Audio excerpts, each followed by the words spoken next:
Hello, everyone, and welcome to the Lords of the Night. With me, as always, is the Lord of Pain, Ranting Monkey, Hey guys, and the Lord of Pennies, Satsu 2 cents. What up, dope? And I'm your host, Scribe, the Lord of Punishment. Hello, chat. Hello, everyone. Hope you've had a good week so far. And for those of you that have Monday off, like I do, happy 3-day weekend ahead of time. why Monday off? President's Day. Oh. Yeah. Some do, some don't. It's not one of those things, but in my case, apparently, I just found out today. It's like, are we closed Monday? I'm like, yeah. I'm like, oh, okay. So, surprise 3-day weekend. Supplies. Let's see. How are you guys doing? How are you, Satsu? I'm pretty good. Oh, okay. And Monkey? I'm Monkey. Yes, you are. How you doing, Scribe? Doing okay. My week ended better than I thought it would, given the preamble that was the last couple of days. So I'll take that over the alternative. Thank you, Corey Suzuki. Hashtag not my President's Day. Yeah. You know, I wouldn't be surprised if somebody or some group decided to make that same point on Monday, because why not? But we'll be getting to several things involving the president tonight, or at least one big thing. Let's see now. Are you guys streaming tonight? Yes. Are you streaming New Dawn by any chance? We are. We are also giving out a copy of New Dawn over on 2 cents plus right after this. And Monkey, you've had a chance to play it. What's your capsule impression thus far? I don't like the way they changed the weapon wheel thing, but otherwise I'm really enjoying it. Okay. Yeah, I just started playing Far Cry 5 myself today for a few minutes. It crashed on me in the first 10, which was a little irritating, and I had to sign up for Uplay or whatever the hell that is. Yeah. So I was like, okay. But other than that, just the few minutes I had to play it, I was feeling very nostalgic for Far Cry 3 at that point, because it was very, very familiar at that stage of the game. So playing 4 didn't remind me a lot of 3. Yeah, and that was one of the reasons why I never really got into 4. I bought it on the cheap, and I got maybe an hour or two into it, but I just didn't have the same. I don't know what it was. I mean, I'm sure somebody's analyzed it far more down to the nitty gritty than I did, but it just didn't click with me the way 3 did. And so far, like I said, 5 feels a lot more like 3. Feels a lot more engaging for some reason. So all of the cutscenes are a little lengthy. You have to sit through. Other than that, especially that opening one. Yeah, that took a while. I was like, I'm waiting for some food to get cooked up here. Maybe I'll just get through the cutscene real quick. Nope, that didn't happen. So it doesn't matter how many times you play; it's always that long, and you can't skip it. Oh, you can't skip it. Oh well, then this will probably be a one-time deal. Well, the other ones are skippable. It's just that fucking opening one. Oh. Well, I do appreciate the setup the opening gives you. I mean, at least it gives you some context for what's going on. Sure. And the exposition is delivered relatively organically, so I appreciate that much. But it was just a bit to sit through. Anyway, we're not here to talk about video games so much, at least not right now. But Monkey Dick, Jim Jones, movies, video games. Hit that like button if you have not already, and many of you have not. Can we get to 100 likes before 15 minutes? We've done it before. Can we do it again? I don't know. You guys tell me. And share our stuff. There is stuff to be shared. All of us, regardless of whether we put out anything today, have libraries full of stuff. There's probably some diamonds in there you guys just haven't discovered yet, because you got to binge us like Netflix. Indeed. That's what you got to do. And more especially than that, like we've said on many occasions, but it's worth repeating, YouTube does very little to advertise, quote unquote, for us anymore. They've cut off the automatic social media retweeting and such, and the algorithm is of no help. And then I was on Ghost Poo today, and Bear brought up an example YouTube's put out there of what YouTube would look like under Article 13 in the UK. Oh, yeah. And then you see all these, video, as you would on any YouTube page, all the little video preview thumbnails and everything, and most of them were all blacked out. And Drunken Uncle made the comment like, well, that doesn't really bother me because my stuff's never showing up there anyway. Right. And it's true. It's like, none of us are going to get on the front page of YouTube, unless by some miracle, which may be you. You, dear audience, may be our miracle, but you always are. So anyway, with all that, not that I'm blowing you too hard or anything, shall we get into the news, or is there anything else to mention before we go? I think that's everything. Satsu? Yep, we're good to go. All right. Oh, thank you, Randy Dimmick. Hello, all. Hope everyone is doing well. Thanks for streaming while I'm doing a 13 today. I need a distraction. Yikes. Damn, Randy. That's well, get them dollars, I suppose, and thank you for those. I appreciate it. Randy's a hard worker. Hopefully we'll give you something to listen to that's worth listening to. But unfortunately, we have to start out with some horrific news because, it's my night, I guess. We learned long ago, I think wasn't it Zenith or someone that figured out that if 9/11 had happened while we were active, it would have been my night at our rotation at that time? Yeah. Well, this is a 9/11, but it's no less horrific. Police kill gunman in workplace shooting that left 5 others dead. 5 victims of the mass shooting at an Illinois manufacturing business have died, Aurora Chief of Police Kristen Ziman told reporters Friday evening. The shooter was also killed. He died in a gun battle with officers. 5 officers who were wounded by gunfire, Zeman said, and a 6th officer suffered a knee injury. 5 officers who were wounded. I think maybe just were wounded. And that, anyway, I'm correcting grammar. The shooter was identified by Ziman as Gary Martin, 45, and authorities believe he was an employee at the company where the shooting occurred. Police said there was no obvious motive. The shooting took place Friday afternoon at Henry Pratt Company, which says it is one of the United States' largest manufacturers of industrial valves. An employee at the Henry Pratt Company, John Probst, told CNN the shooter was a coworker and had a pistol. Quote, he was shooting everybody, unquote, Probst said. Some patients from the shooting were sent to Mercy Medical Center and Rush Copley Medical Center, according to Mercy spokeswoman Olga Solaris. It was unclear how many patients there were and their conditions. Quote, my heart goes out to the victims and their families who simply went to work today like any other day, Police Chief Simon said. A spokesman for the city, Clayton Muhammad, said the 4 officers' conditions were stable. Aerial video from the scene showed scores of police vehicles outside the neighboring companies. The response included at least 6 ambulances and 6 fire trucks. Yeah, so I don't know. It's just another one of those, unfortunately, another one of those shooting things, I guess. Well, damn. That fucking sucks. Yeah. I haven't been anywhere near the internet, so I haven't heard any of this. Yeah, this happened or at least was broadcast a couple hours ago, and I saw it. Originally, they were saying 16 people had been shot and killed was one of the original postings I saw, and I was like, holy shit.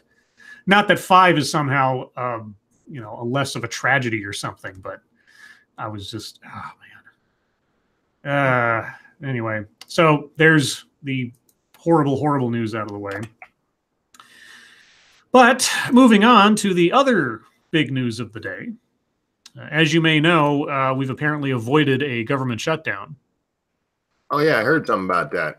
But in the process, Trump is trying to get his way anyway. And the analysis of this comes from not our favorite friend at CNN, but it is from his blog at The Point. This is instead by Lauren Dazinski, if I'm saying that correctly. Trump takes the emergency exit. Ha ha ha ha ha. And thank you, Cryptic. All female to male trans should deliver mail. They'd be great postmen. Oh. I see what you did there. Oh, thank you, Cryptic. We're ending the week on a high note. The government isn't going to shut down tonight. Republicans, Democrats, Congress, and the president came together, mostly, put aside their differences, kinda, and have passed a stopgap spending bill that lacks Trump's stated $5.7 billion for the border wall. He officially signed the bill this afternoon. But Democrats are already readying challenges against the national emergency declaration, and many congressional Republicans are not jazzed about the route that circumvents Capitol Hill. Trump himself once called national emergency declarations, quote unquote, dangerous. Trump today admitted that he, quote, didn't need, unquote, to make the emergency declaration, but, quote, I just want to get it done faster, unquote. The offhand comment will likely complicate things for his attorneys, who will have to defend it in court. The president is going the extra mile by declaring a national emergency to build his border wall, something he teased at a campaign rally in El Paso, Texas on Monday. Trump also got something else this week, a new attorney general, Bill Barr, who served in the same position under George H.W. Bush. Barr will take the reins of the Justice Department, which is, of course, involved in the Mueller-Russia investigation. There are still questions about what happens when the Russia investigation finally wraps up. Not really. Either they found collusion or they didn't. And they've already announced that they didn't. So I don't know what the questions would be. What we know is this. In his confirmation hearings, Barr refused to commit to release Mueller's final report unchanged, but pledged transparency and said he would put out, quote, as much as I can, quote, unquote. I like it when a woman says she's going to put out as much as she can. Me too. It's a very nice thing for her to do. The point. The government is funded, a deal is struck, but the wall is still to be determined. Happy Friday. Now that's great. Thank you, Diesel Dave. 13-hour day. I call that any day ending in Y. Well, yeah, because you're a long-haul trucker. I said this on Twitter today, and I think I've expressed this before. I do not like him running around Congress just to get his way. And the people have been saying, oh, well, you know, every president under the sun's had an emergency declaration. Some are still active, yada, yada, yada. And I was like, yeah, but this was not some kind of present or impending threat or disaster. This was him explicitly doing this to not have to get the money from Congress. Not to mention, he opened his dumbass mouth and said, I didn't have to do this. I just wanted to finish it quicker, which... that just adds, icing to the shit cake right there. Fucking idiot. So, yeah, I mean, this is a executive order in all but name, and it subverts the process. And I would really like, I'm sure some reporter will, hopefully, even if it's Jim Acosta, I want someone to ask him, you know, if this is okay, what do you think about DACA? Well, he's already said on DACA, he mentioned that on the campaign trail. He wasn't a fan. Yeah. And what do these two things have in common? It's the president going around Congress, going around the legislative branch to do something that effectively just passes law. Now, obviously, this isn't necessarily passing law, but this is opening up the purse strings without congressional involvement, which doesn't make me happy, let's just say. Now, whether it's legal or not, that's about to be discussed and argued. Either way, in the spirit of it, I'm not a fan. That just goes to show that anybody who hasn't been the president can talk about what they can and can't do or whatever. But once you get in that seat and you got all those people working, literally actively working against you, you don't know what you're going to have to end up doing. Well, he didn't have to. That's the thing. Well, here's the thing that bugs me even more than this is that he could, if he hadn't done the declaration, if he just come out today, signed the stopgap bill, and stood up and said, look what we have accomplished. We compromised. Everybody got a little bit of what they wanted, and we're moving forward. This is the change I promised to bring to Washington. Something like that. I mean, he could have played this up as the biggest success he's had lately and undermine any criticism about him not getting the entire wall. But he didn't. His ego or his, rampant determination to do everything he said he would do, no matter the cost, overtook him. Whereas he could have used this as a pivot point to say, look what we can do when we all... Because, I mean, if you think about it, when he was first saying, hey, are you guys going to fund the wall? And Nancy Pelosi was like, not going to happen. Well, it happened. Why can't you stand on that alone if you want to have a victory? I don't understand it. It makes no sense. It shot the whole thing up to shit. Because he knows that they're not going to let him. Like the moment you said that, I already saw the headlines in my head. It's, Trump's pretending like this is somewhat of a victory, but in reality, he got nothing. That loser won't admit that he lost and blah, blah. Like it's not gonna. The media will not let that narrative go. Real quick, Jenna P, thank you. Scribe, I want the wall, so give him the Benjamins. I can't give him the Benjamins. That's Congress's part, but they're not involved anymore. They're not necessary. Thank you, P-Dog Knight. Is it possible that this is a play to delegitimize DACA? If that is some four-dimensional chess, I don't think is in Trump's mind at all. And besides, DACA's already been delegitimized by him trying to end it, but the courts won't let him and make Congress do their jobs. So, I don't know. Thank you, Randy Dimmick. It's all about the wands. We want it all. And thank you, Cryptic. Don't bribe people with Indian foods. That's currying favors. Oh, God. Gotta be one of those nights. Yeah. I've had bad curry before. That was not fun. I've had good curry before. That was fine. But bad curry. Anyway. So anyway, yeah, that happened. Is it going to pass? Well, like I say, the attorneys have an uphill battle, as the article said, because Trump has put a not just a drop of poison in the water. He's basically just barfed up a whole bunch of cyanide. Right. If somebody wants to argue that this is a legitimate national emergency, no, it's just a tool to end run the legislative branch. That's it. And anybody arguing is like, oh, all these other presidents did it too. No. Okay. You can take each one of those national emergency declarations on its own merits, but this one was not done to prevent or to somehow undermine some impending threat. This was specifically to get money he couldn't attain legitimately. That's all. Anyway, pontificating aside, let's talk about Jussie Smollett. Did we get more news about him today? Oh my God, Monkey. 2 suspects arrested in connection with attack on Empire star Jussie Smollett. Oh, Monkey, you should see him. Oh, man. These guys, I tell you, they are white supremacists to the nth degree. Are they the Nigerian brothers? Yes. And I'll tell you what, they are cut. These guys are buff as fuck. If they had actually beat up Jussie Smollett, he would have been beaten up. How do you think they got that frozen bleach out of that hot sauce bottle? Can bleach freeze? I don't know. Yes. Can it? Okay, I have no idea. 2 men have been arrested in connection with an attack reported by Empire actor Jussie Smollett, the Chicago Police Department said Friday. The men arrested were the same men that police previously said were being viewed as, quote, potential suspects, according to Tom Ahern, Chicago Police Communications Deputy Director. The men, who police said were arrested Wednesday, have not been charged. What were they arrested for? Yeah. Well, possible battery, I think. It was potential battery or suspected battery. Earlier Friday, police spokesman Anthony Guglielmi said the 2 Nigerian brothers were being treated as potential suspects and that detectives had, quote, probable cause that they may have been involved in an alleged crime, unquote. Police did not say at that time precisely what the brothers were accused of or what the alleged crime might have been.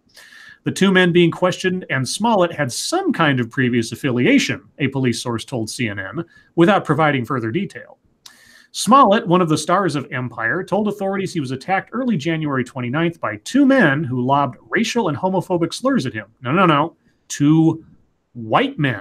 Yes, 2 white men wearing MAGA hats. Yeah, why are you leaving that detail out, CNN? Thank you, Cryptic. Used to date a girl in ISIS. She was the bomb. Okay. All right. After a brief struggle, both men... What? I'm sorry. Okay. I got the implications of that joke, and then I took it literal, and I was like, oh, no. Well, yes, it's... That's why it's a double entendre. After I know, but it just... I was like, I guess that was on the nose, and I was like, oh, shit, that's really on the fucking nose. Yes. It's like watching a bullet in slow motion slowly go towards Satsu's head. Thank you, Cryptic. She gave me a blow job. Okay. After a brief struggle, both men ran away, and Smollett told police that one attacker had allegedly put a rope around his neck and poured an unknown chemical substance on him. Quote, interrogations will resume today with the two individuals and their attorney, Guglielmi said in Friday's statements. While we haven't found any video documenting the alleged attack, there is also no evidence to say that this is a hoax, unquote. Yet. The alleged victim is being cooperative at this time and continues to be treated as a victim, not a suspect, he added. Yet. Police said Thursday they were questioning the two men after meeting them at Chicago O'Hare International Airport Wednesday night, but they were not considered suspects at that time. Their apartment was searched by police earlier this week. One of the brothers has appeared on the show Empire, according to police. What a coincidence. Let's see. Smollett shared his detailed account of the alleged attack in a Thursday morning interview on Good Morning America, in which he rejected reports that he had told police the attackers wore "Make America Great Again" hats. Well, okay, I'll take you on that word, but they were white, weren't they? It depends on which accounting you're going by. Real quick, thank you, P-Dog Knight. At Cryptic, I guess she was banging. Thank you, Cryptic. It was an explosive organism. I think he meant orgasm. I think he meant orgasm, but maybe... Probably with the filter. Yeah, YouTube probably wouldn't let you. Okay, go ahead, Satsu.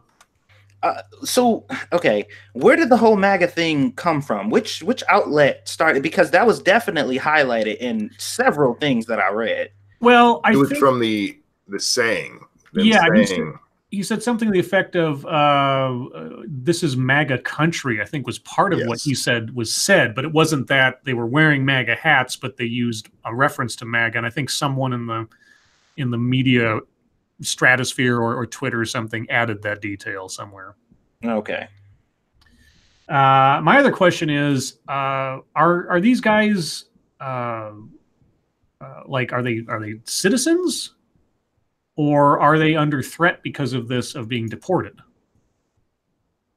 That's a good question. Because if they are, I'll tell you what, if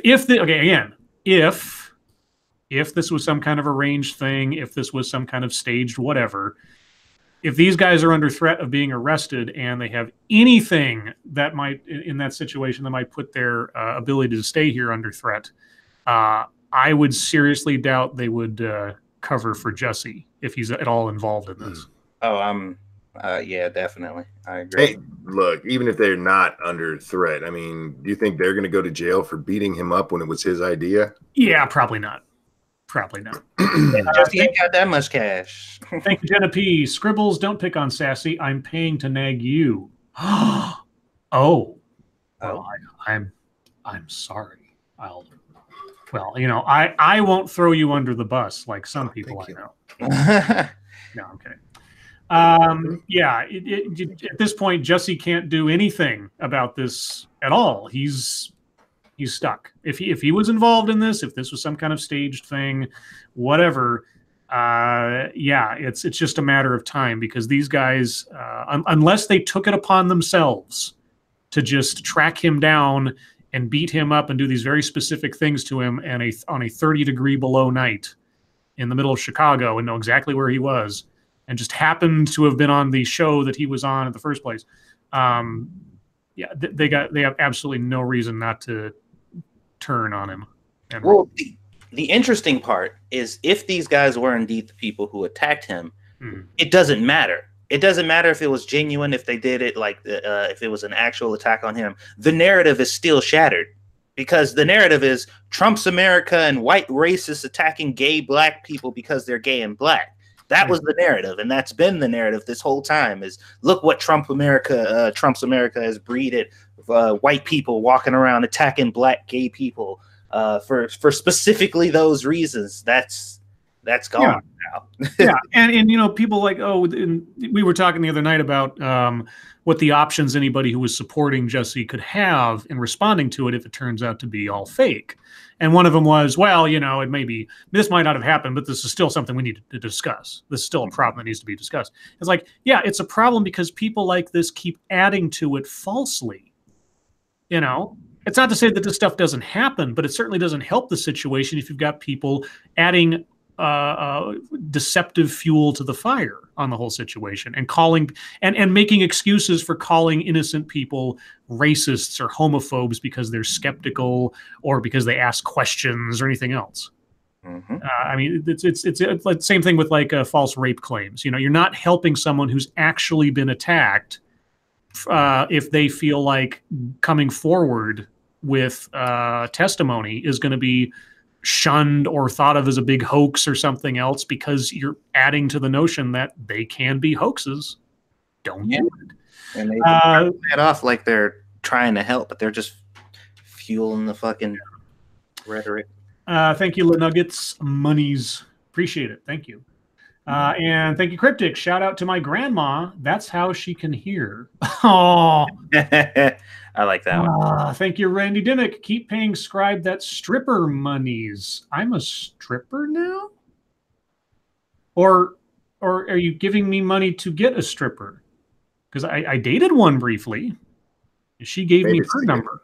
Yeah. Thank you, Connor Johnson. While I've yet to see the movie, would you recommend the movie Fight Club, especially since it's turning 20 this year? Is it? Oh my God, I'm old. I think it's highly overrated, but it's very quotable. It's very memorable and entertaining. I do think it is overrated. It relies a lot more on sort of style than substance in a lot of places, and it has a lot of style. Don't get me wrong, but yeah, no, I'd recommend seeing it. I don't think it's a bad movie. Thank you, James Colley. Why are you bringing up old shit, Scribe? Well, like Fight Club? I don't know, because it's 20 years old. And thank you, LaNuggets. Make it rain so he can dance. Also, hi, Grandmother Cryptic. Grandma Cryptic.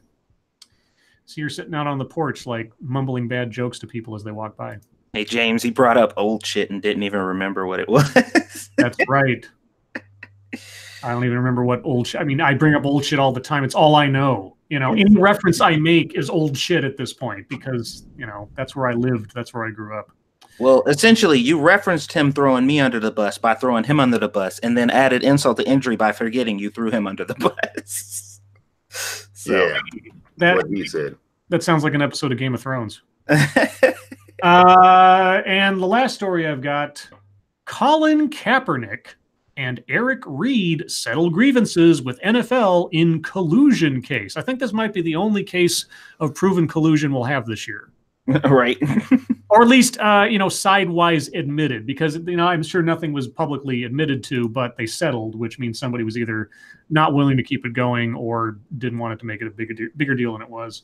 Thank you, Jenna P. The guy is the schizophrenic. It's completely crazy.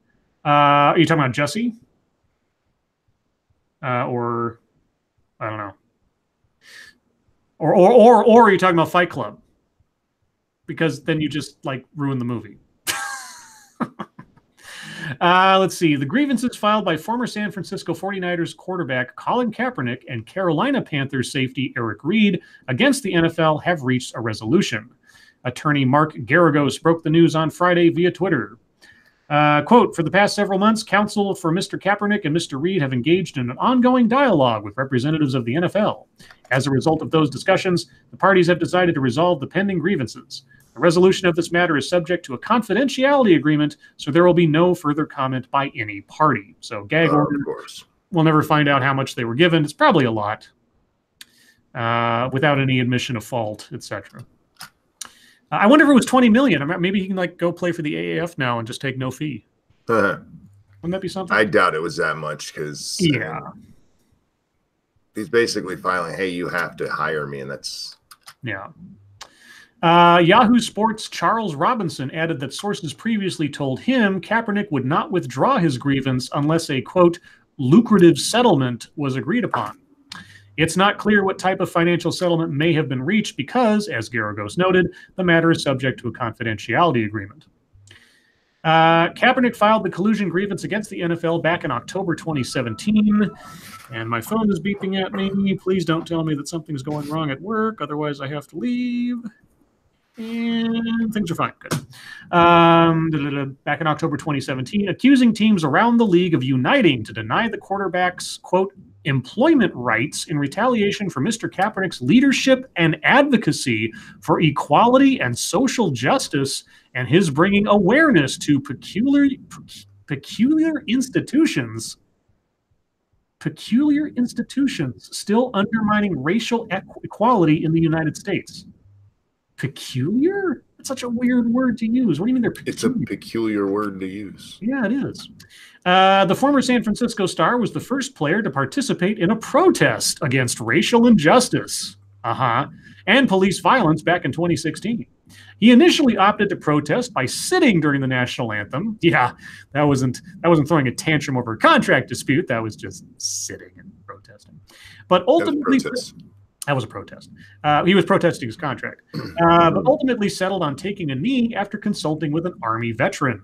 Kaepernick has not been signed by an NFL team since opting out of the final year of his contract with the 49ers following the 2016 season. Yeah, he opted out and then made himself a political lightning rod.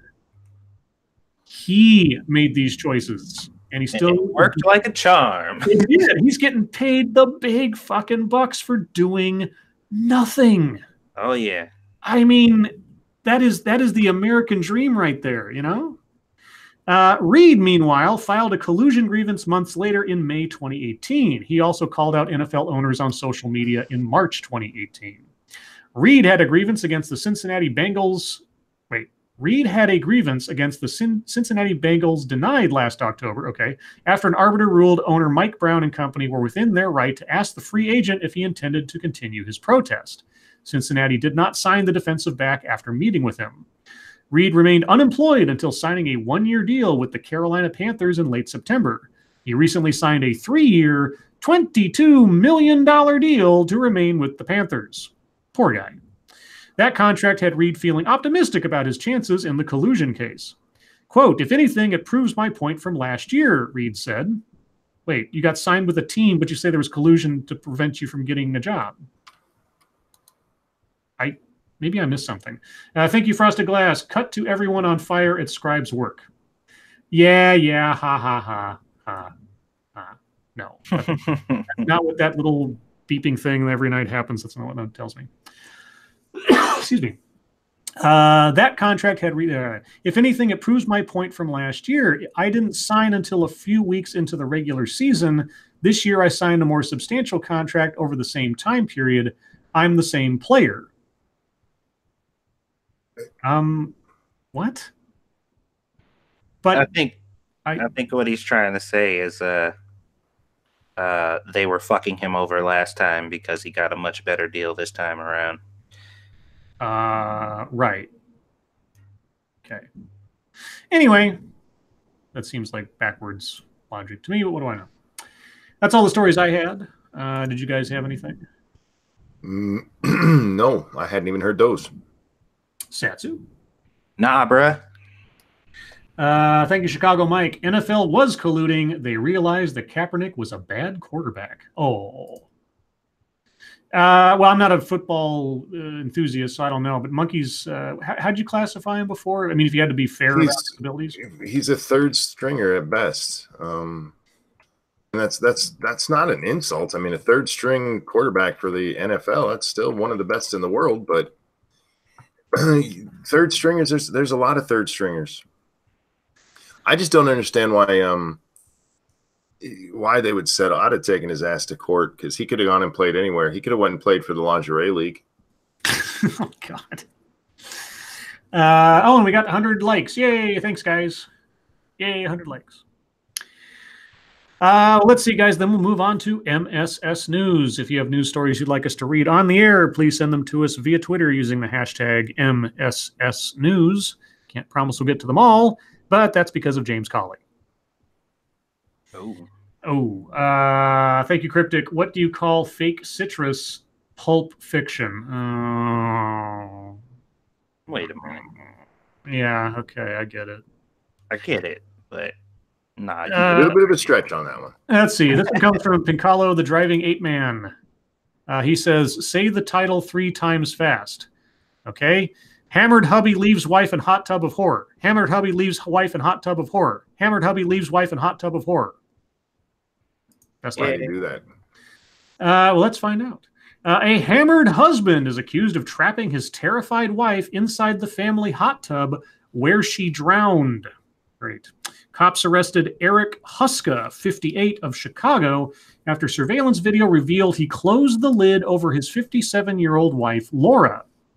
Eric Huska initially tried to save his wife and help her out of the water, and then for some reason he shut the lid and went inside their suburban home. He returned to the tub 90 minutes later to discover his wife floating dead in the water. To discover or to check? Yeah.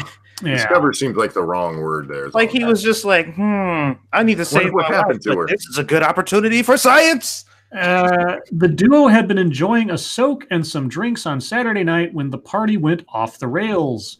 He called 911 at about 6:45 p.m. and medics tried to revive her. She was later declared dead. The medical examiner's office ruled that Laura Huska's death was a homicide. Her elderly mother had died the previous week. Quote, for whatever reason, he put the cover over her head. We are sure alcohol was a major factor. So maybe he was like blacked out drunk and he just didn't know what he was doing. But yeah. On his now deleted Facebook page, Eric Huska had posted numerous photos of the couple enjoying their garden hot tub. Eric Huska has no criminal history, nor has there been any police calls to their home. And erring on the side of it might have been intentional. If he was like blacked out drunk and just didn't know what the fuck he was doing, that's got to be a nightmare. But he still killed his wife. So, yeah. Same, baby, love you. I love you too. Let's see. This one comes from senior staff reporter and chief Florida correspondent, Colleen Bernier. Is this a Florida man? It is a Florida man. Florida man took hatchet to strip club after he was kicked out. That's a smart move. Oh, boy. A man damaged a strip club in Clearwater when he took a hatchet to the business after being kicked out of the establishment for not paying his tab. William Andrew Roy, 35, of Largo, was arrested for petite theft, criminal mischief, and aggravated assault with a deadly weapon. He remains in custody at the Pinellas County Jail. According to an affidavit, Roy was escorted out of the Oz Gentlemen's Club after he was unable to pay his tab for 5 Bud Lights worth $26.25. That's the high-class drink right there. Thank you, James Colley. Woohoo! I have obtained godhood. So this is how Kaepernick feels. This is what Kaepernick feels like for screwing up MSS News. Yes. You are the Colin Kaepernick of MSS News. I guess. I don't know. Is that something you want to be? Probably not. Yeah, probably not. I'll tell you what, James. I'll settle with you. I won't throw you under the bus anymore. That's me being the NFL. I'm letting you go from your contract of vilification. How's that? Let's see. In fear for their safety, the bouncer and other customers ran inside the establishment. It is unclear if anyone was harmed. Well, he wasn't charged with. Oh wait, he was okay. So aggravated assault with it. Okay, so maybe he did. I don't know. Why would you? I guess if you point an unloaded gun at somebody, that's still technically aggravated assault. Sure. Yeah. Depending on the state. So if he brandished a axe at someone, then that's yeah. Okay. Well, moving on from that. Who's next? That is a Coors Light ad. I don't know. No. Let's see. This one comes from New Fate 26. U.S. to slash payouts from 9/11 Victims Fund. Why? Is there a reason, or is it just for the fun of it? Just for the fun of it. Let's see. The special master overseeing a U.S. government fund to compensate victims of the 9/11-2001 attacks on Friday said future awards will be significantly reduced, typically by at least 50%, because the fund is running short of money. Oh, really? Well, I guess depending on how much it was and how you divide it out amongst 3,000 families. I'm going to try to pronounce this name. Rupa Bachara? Or Bachara? Anyway, the special master said the reduction in payouts from the September 11th Victim Compensation Fund is necessary because the $2.375 billion remaining in the $7.375 billion fund is not enough to compensate the thousands of additional eligible victims and family members. Eligible? Sorry? What does that mean? Did they have like more kids or something? I don't know what the rules are as far as who qualifies.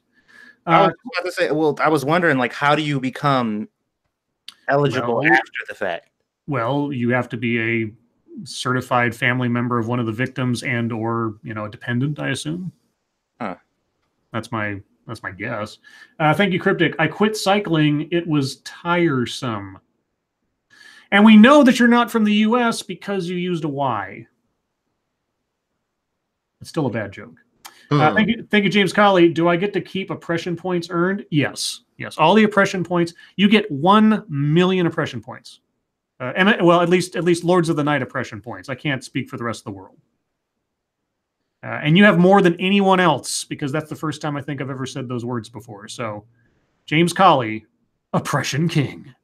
Thank you, Jenna P. Triggered some have been sent under vehicles. Ouch. Triggered some have been sent under. Oh, you mean run over? Yeah. Yeah. Sorry, Jenna. What was I going to? Quote, I am painfully aware of the unfairness of this plan, he said on a conference call with reporters. It is the best that we could do. Roughly $5 billion has been awarded on more than 21,000 claims, but about three quarters of which came from New York. The special master said the fund would have needed to be $12 billion instead of $7.375 billion to compensate everyone fully. Nearly 3,000 people died on September 11, 2001, when airplanes hijacked by Al-Qaeda crashed into New York's World Trade Center, the Pentagon outside Washington, and a Pennsylvania field. The fund opened in late 2011 for first responders, including police officers and firefighters, cleanup and construction crews, and people who lived, worked, or went to school near the attacks. A similar fund ended operations 7 years later. Okay. Nearly 40,000 compensation claims have been filed in the last 7 years, but half were filed in 2017 and 2018. Thousands more are expected. Okay, so this wasn't the victims' families. This was those affected by it directly, basically. Gotcha. That survive. I mean, I know there's a survivors fund out there somewhere for something, but anyway. So what do? Do we give more money to it or call it done? I don't know. Let's see. We talked about the Chicago shooting. We talked about Kaepernick. Let's see. This one comes from Frosted Glass. And it's a Vice.com article. Oh, boy. Who is a settler, according to Indigenous and Black scholars? Uh-oh. Okay. There are two types of people who live in Canada. Only two? Okay. Indigenous people who have historically been there for thousands of years. That doesn't make any sense. I mean, they haven't been here for thousands of years. No. Anyway. And everyone else. Okay. The same could be said of all of North America, where there is a combined total of approximately 5 million indigenous people. Okay. This number doesn't include the Caribbean, where I'm from, says the author. Okay. Jamaica was once populated with the Taino until a certain someone brought over smallpox, guns, and Christianity. Later, my ancestors were brought over in shackles. Okay. And much later, but not that much later, my immediate family settled in Canada. Though we weren't part of the generation that came to Canada right after the immigration laws allowed West Indians entry in the 1960s and 70s, we are still some of the thousands who gave up the Caribbean for the Great White North. But Were we settlers? By the definition, yes. I guess. Now, don't be go using them definitions, Scribe. Yeah. As far as I knew, settling came with a choice and a history. What? Both of which were violently taken from my ancestors when they were forced across the Atlantic. No. That your family, your immediate family, chose to leave the Caribbean and settle in Canada. Whatever happened to your ancestors hundreds of years ago has nothing to do with your choices in the present. You know, I hate to tell you this. I mean, the circumstances that led to my birth would not have happened if my parents just didn't happen to meet each other. That says nothing about anything I choose to do because I just happened to become in existence on the chance that they met. On the chance that your ancestors ended up in one place versus another does not somehow, I don't know, alleviate you of the choices you make today. Unless you want to, you know, operate under a very odd theory of the space-time continuum. She didn't ask to be born. This is true. Wasn't there a guy who was going to like sue his parents for being born or something? Yeah. I can't speak for all black people. But I'm going to. Yeah, there's a but implied somewhere in here. As we all have complex histories and relationships to our various lands and pathways here. Unless it's convenient, then we don't. But being classified as a settler, along with those who would have had me enslaved. Fuck right off. What the fuck? All right, yeah, all those Canadians that you now live amongst. Okay, start over. But being classified as a settler, along with those who would have had me enslaved, didn't sit well with me. So I turned to 4 very different people to give me their views on who was and was not a settler. So you want other people to cleanse you of the notion that because your family immigrated from the Caribbean to Canada, that you're not actually a settler, or your family aren't actually settlers in Canada. You want to go to Lourdes and be cleansed with the waters and everything. Is that what you're saying by these 4 people? Who are these 4 people?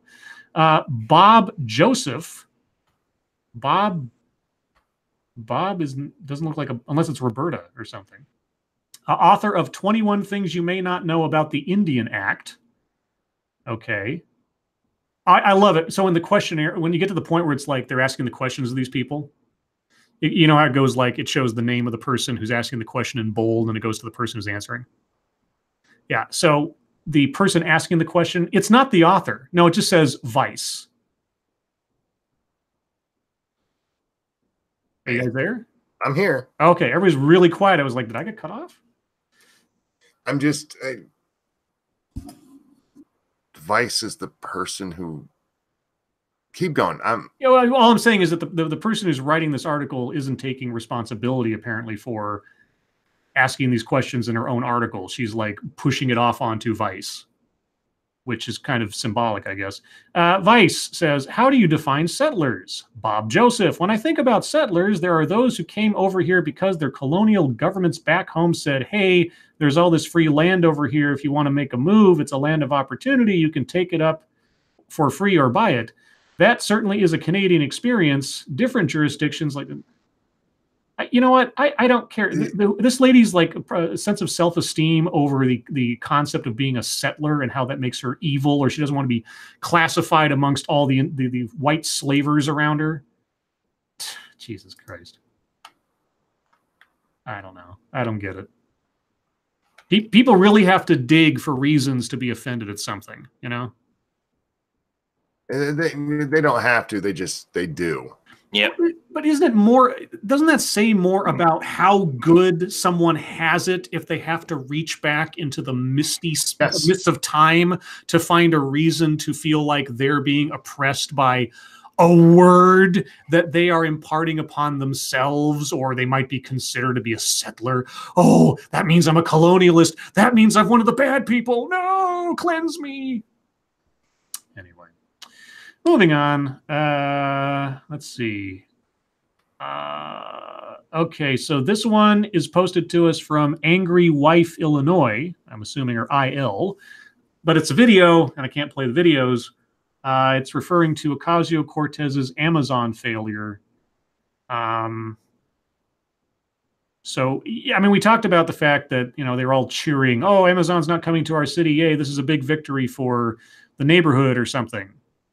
Now, companies like Google and Amazon in the cities that they've sometimes landed in have caused problems for people living in those cities. They've driven the rents up in the surrounding area. There's been a lot of financial or economic gentrification.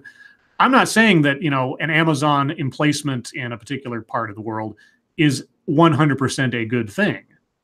But 25,000 jobs, 25,000 good paying jobs, presumably for people in that city, I don't know. That doesn't sound like a victory to me if there's any economic hardship in that part of New York.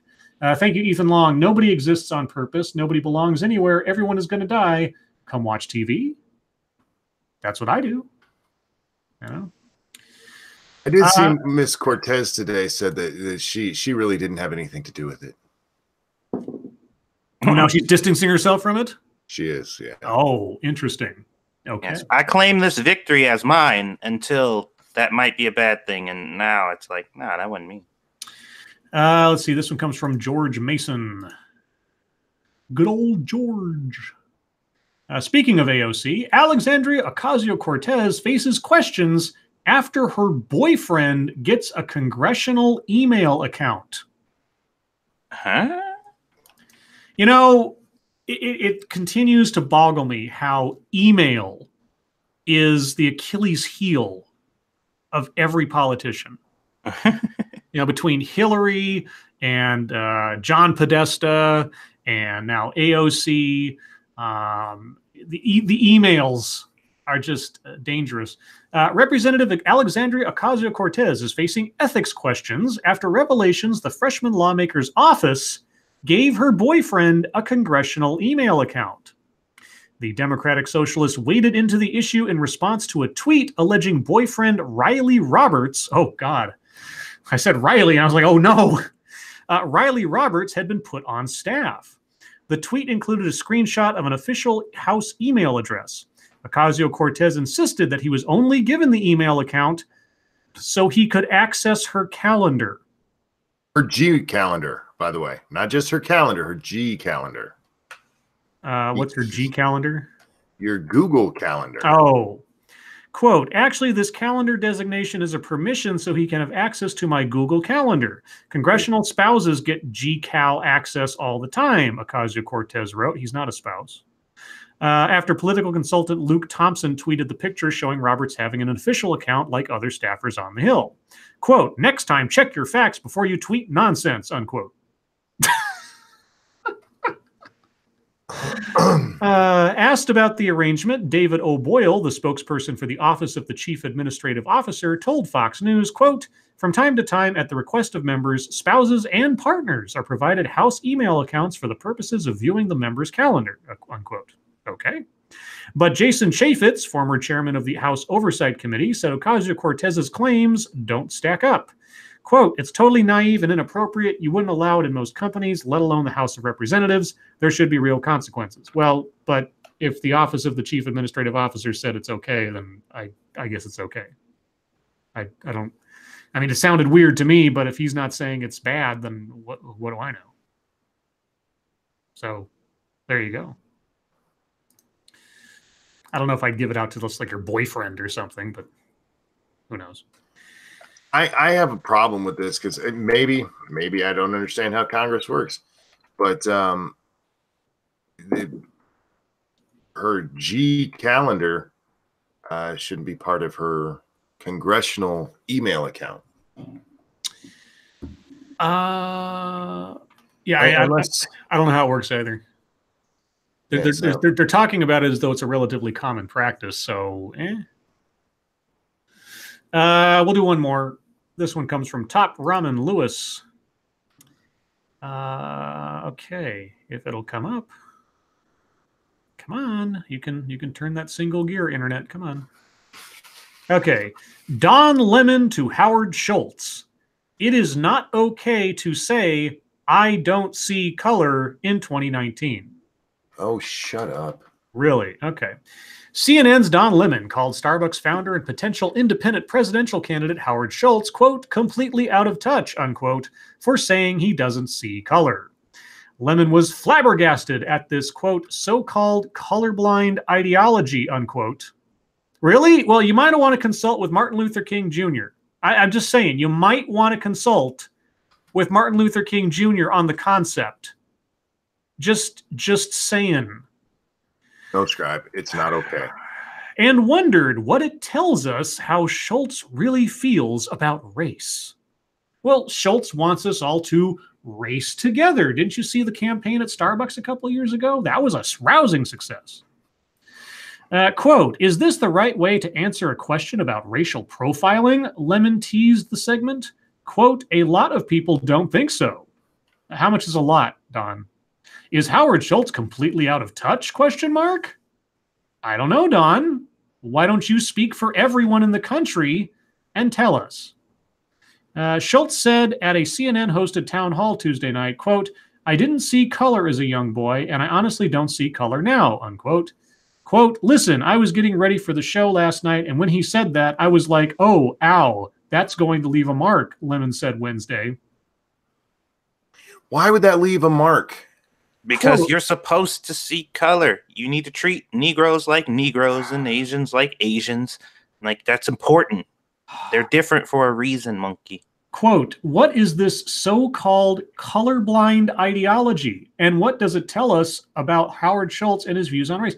Don, I don't know what to tell you. Okay, colorblind, the phrase colorblind in this context is not to be taken literally, Don. Okay, the concept is race is not an assessment factor in how you see people.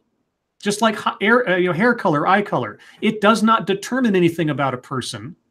You move through the world taking people on as they are as individuals. You do not assess them on the basis of their skin color. That's what colorblind means. Nah, honky, that's wrong. Yeah. You know, the people will not be judged on the color of their skin, but the content of their character. Don, listen to that speech. But Scribe. Okay. Go ahead. No, interrupt me as I'm pontificating all righteously, Satsu. Go ahead. You go ahead. I'm kidding. How are we supposed to know who we're supposed to give special treatment to? Don Lemon is he's such an idiot sometimes. Sometimes he's just an idiot. That's what it is. You have to see color, because if you don't, you won't know who you're supposed to treat better than others. Yes. Oh my God. All right. Anyway, I'm gonna increase my calm, John Spartan. And with that, guys, thank you so much for all the MSS news stories. You guys you're half the show. We've said this before, but I will reiterate it. Between the stories you send us and the comments you post and everything else, you are the secret collective. Well, not really a secret, but the fourth member of the Lords of the Night. Sort of like being the fourth Beatle. Well, fifth Beatle. Oh, sorry, fifth Beatle. That's right. You see, there's a movie coming out where the concept is a guy, at least as far as the story goes, he gets transported to an alternate universe where the Beatles never existed, but he knows all the songs, and so he becomes like the world's most famous songwriter, like overnight. Huh.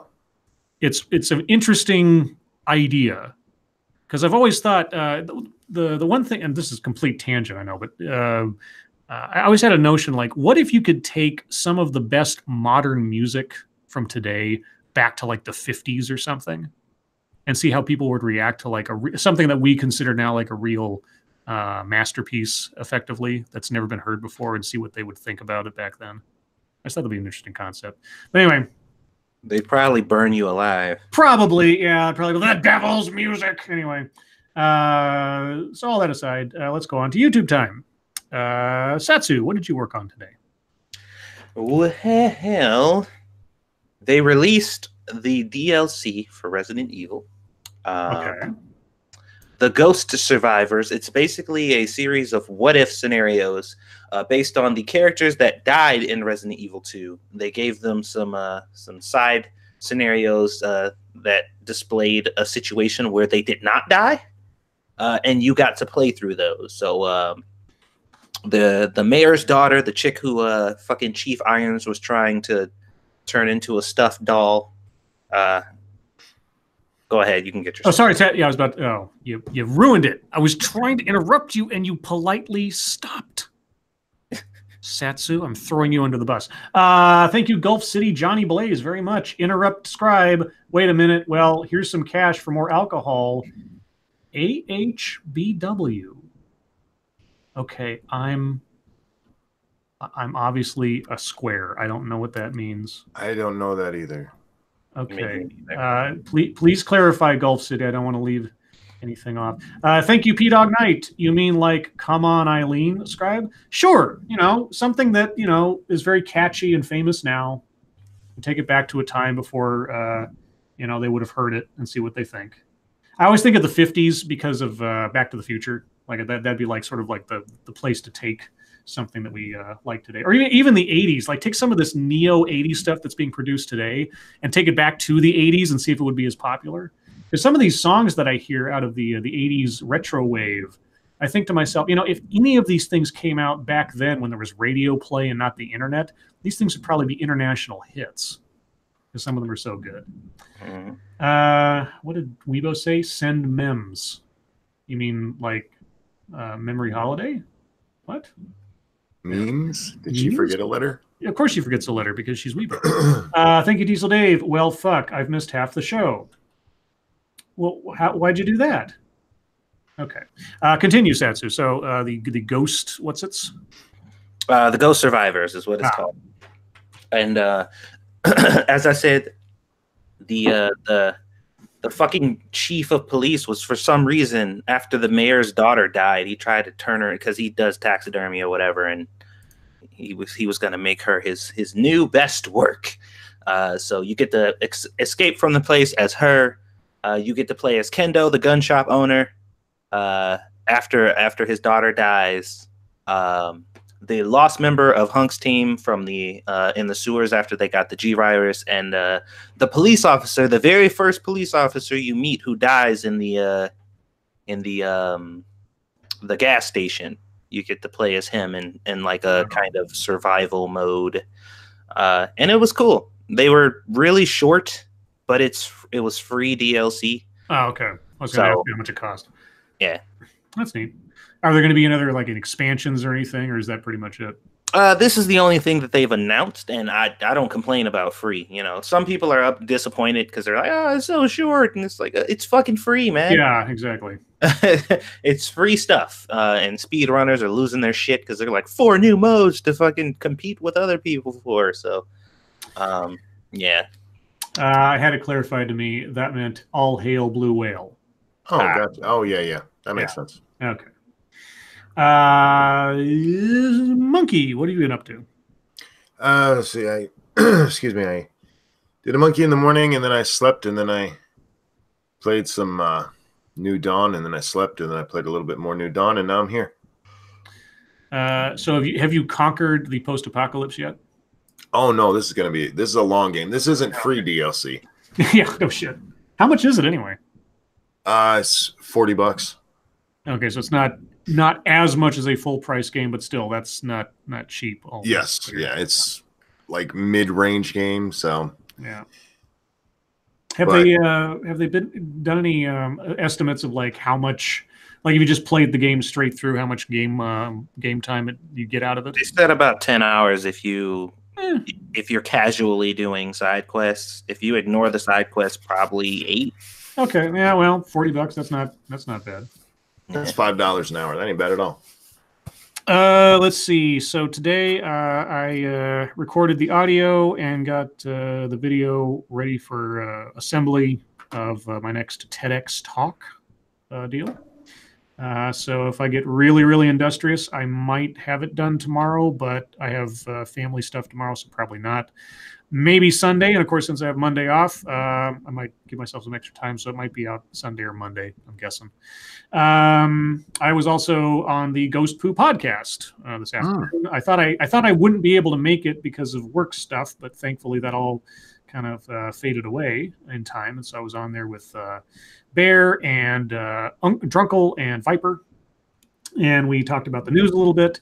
And then we played a game where Bear would bring up a screenshot from a music video, and the point was to name the band and or the song based on that screenshot of the music video, and you get points for that.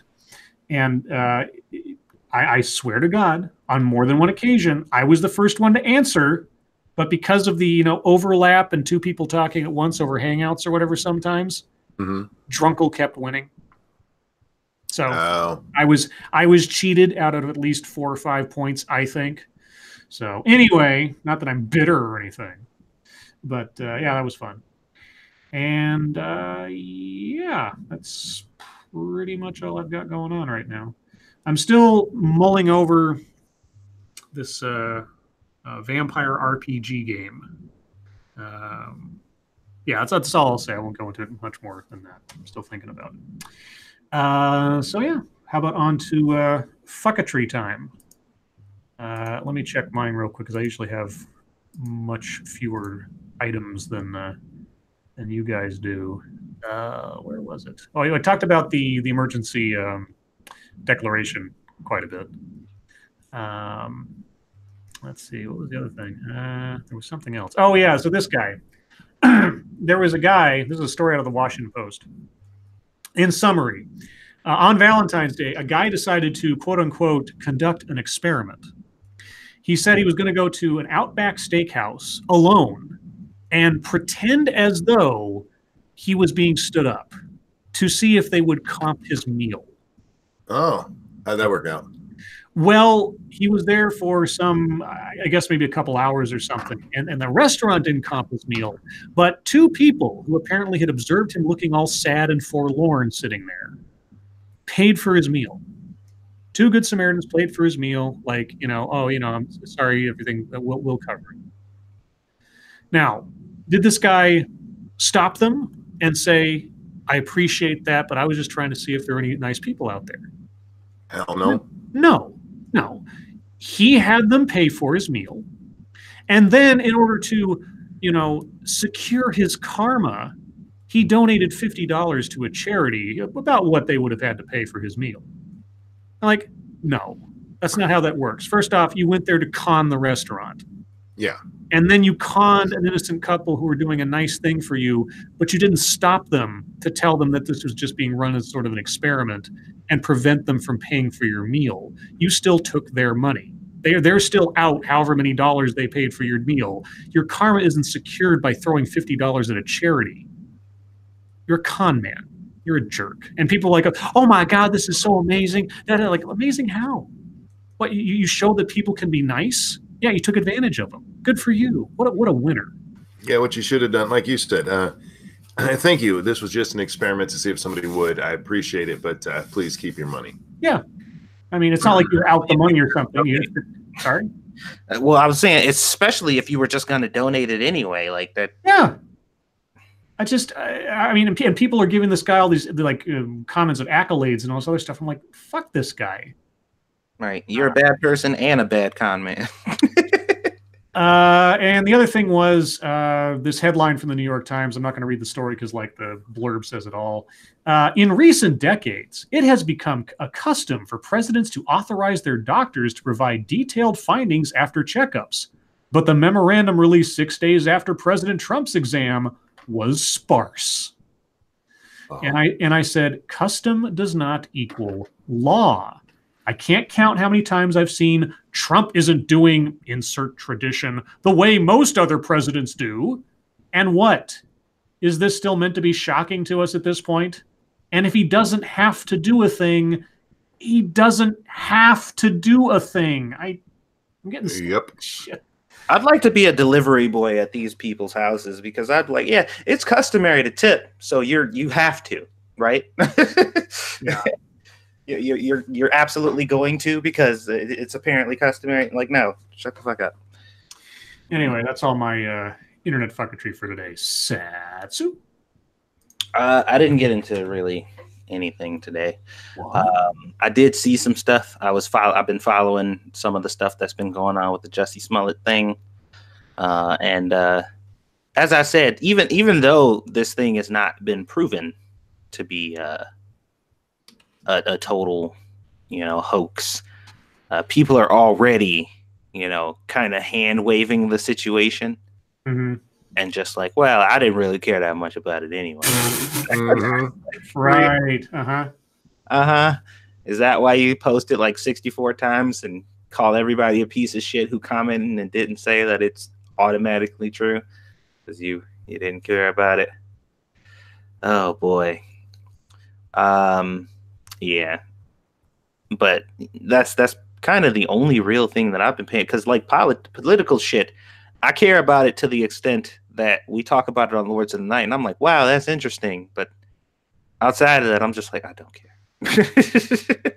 Yeah, I was just thinking the other day, I forget what it was, but I was thinking about my political like awakening or whatever back after 9/11 and whatever. And the more I think about it, it's like, I really wish I'd been paying attention to the news back then the way I do now because of this show. Because to see day by day how things develop and some of the stories in politics, I've come to understand a lot more by being this sort of attentive to things, even though, we sort of tackle it in a relatively laid back manner. I think back at just how ill-informed I used to be about stuff and just sort of reacting to the big stories and not knowing all the things that led up to it or all the background and such. So this is in addition to being a fun thing to do every night, it's also been very, I think, beneficial to me in the long run. I did have one other thing that I temporarily forgot about, but now I remember. Do you guys know who this Chloe Dykstra? Yeah, is that a She was the, if I'm not, now correct me if I'm wrong, chat and otherwise, she was the one who accused Chris Hardwick of sexually abusing her and he was taken off of whatever, AMC and the Talking Dead and all that. Is that correct?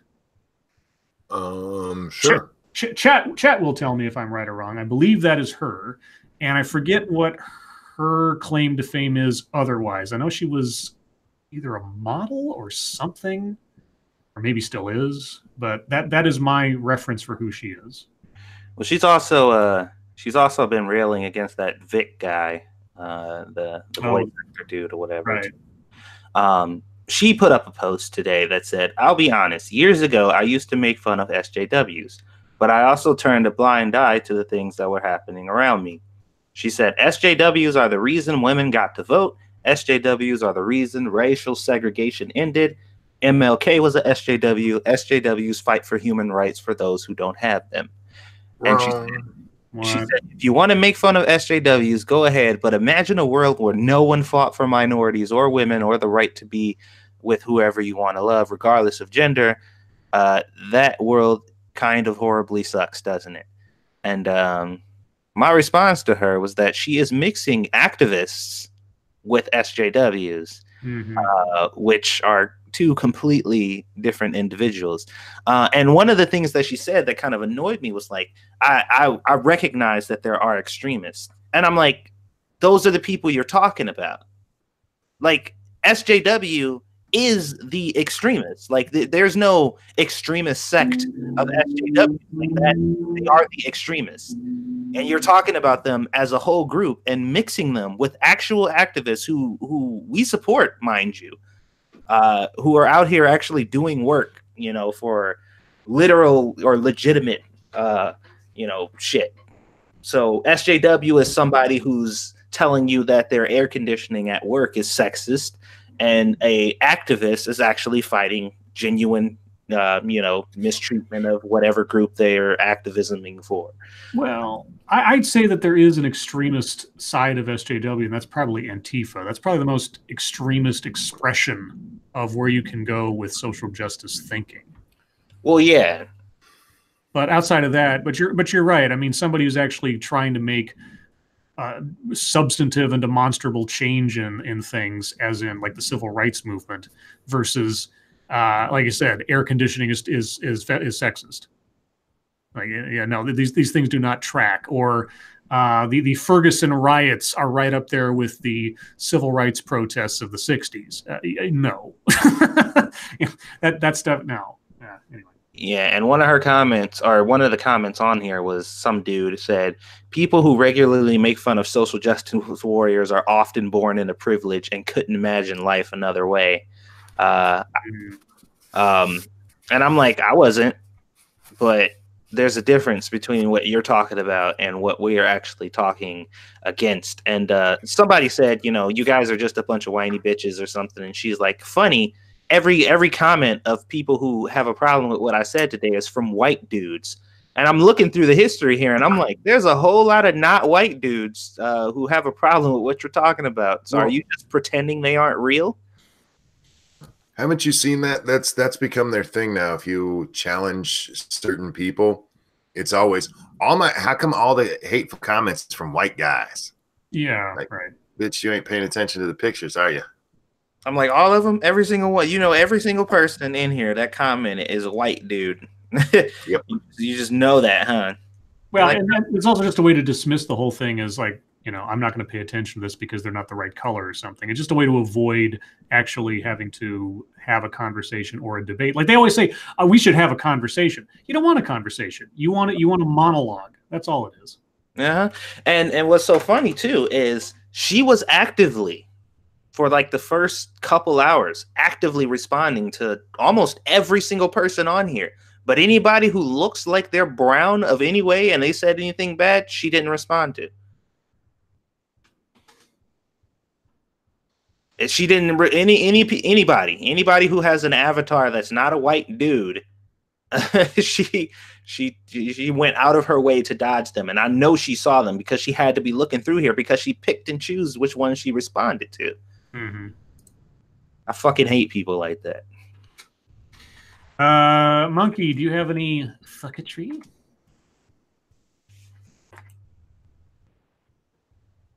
Monkey?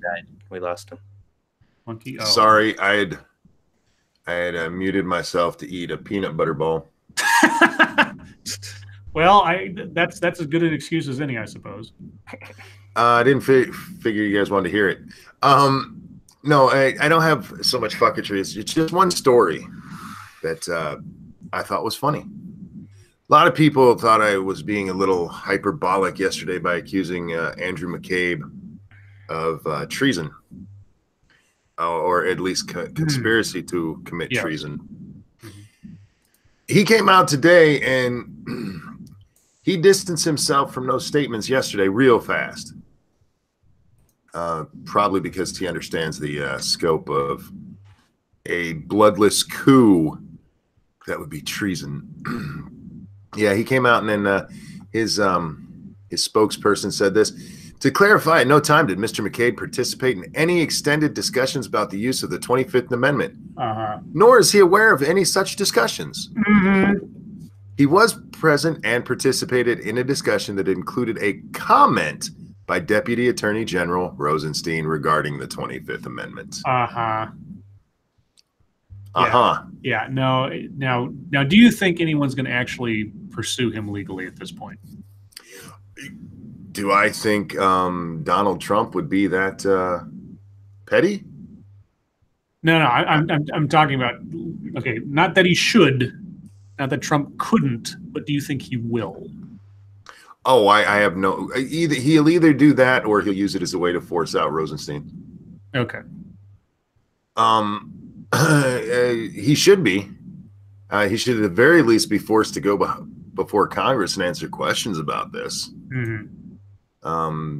Because by this he's already saying that he repeated his crap about Rosenstein wearing a wire to talk to the president. Right. Completely without legal authorization to have done so. There's no probable cause to wire yourself to go talk to the president, Mr. Rosenstein. I just thought it was really funny how quickly McCabe, like, no, wait. Did I say that? That ain't what I meant to say. I didn't mean to say I was involved in treason, y'all. There was just a conversation where one person said one thing. Like, yeah, that's not what was going around yesterday, jackass. So, yeah, I just thought it was funny. But otherwise, like I said, I really wasn't online much today. So I thought before we get to chat time, we might do a Mad Lib. Cool. It's a relatively brief one. So Satsu, get your vocabulary hat on. I'll start with monkey. Monkey, I need a plural noun. Dildos. All right. Satsu, I need a place. Monkey's ass. All right. Monkey, I need just a singular noun.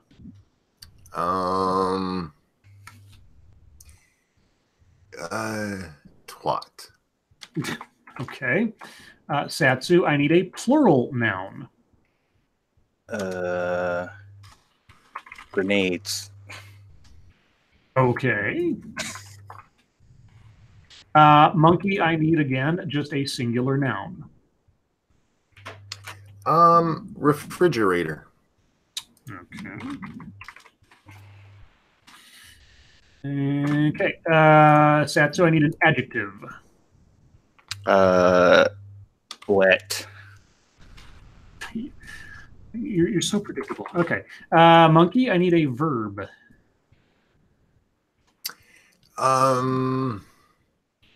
Slipped. Slipped. That's a good. Okay. Satsu, I need a number. 18. Okay.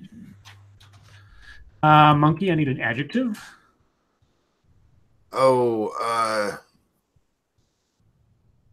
Crispy. Crispy. Satsu, I need a body part. The elbow. Really, that's awfully tame compared to what I imagined. And finally, monkey, I need a verb.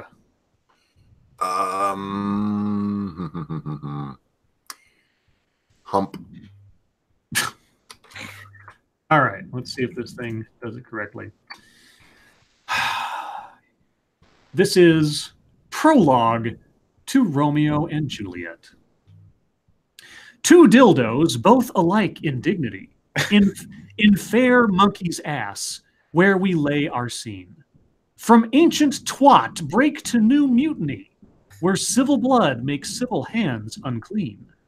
From forth the fatal loins of these two foes, a pair of star-crossed grenades take their life, whose misadventured piteous overthrows do with their refrigerator bury their parents' strife.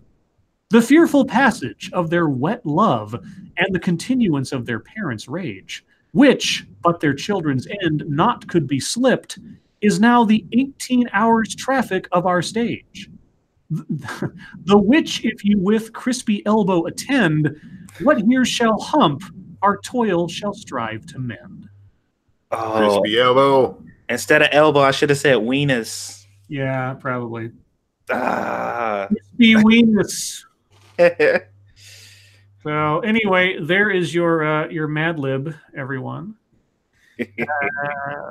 But with that, if there's nothing else, well, we'll take a moment to plug again. After this stream over on 2 Cents Plus, go watch Monkey and Satsu dive into the post-apocalyptic pink-flowered landscape of New Dawn and have a chance to win a copy of New Dawn. Oh my gosh. Oh my gosh. You have to be there to win it. So be there. Now, on to chat time. Chat, if you have questions, comments, concerns, conspiracy theories, if you have opinions on any of the stories we've talked about today, there you go. Put them in the chat now. If you have questions for us directly, please put plenty of chat marks after those. If you have just statements you'd like us to consider, please put plenty of statement marks after those so we know that it's directed towards us. Hey, anything else you guys want to plug or shill for before we get the questions rolling in? No, that's pretty much it. Satsu.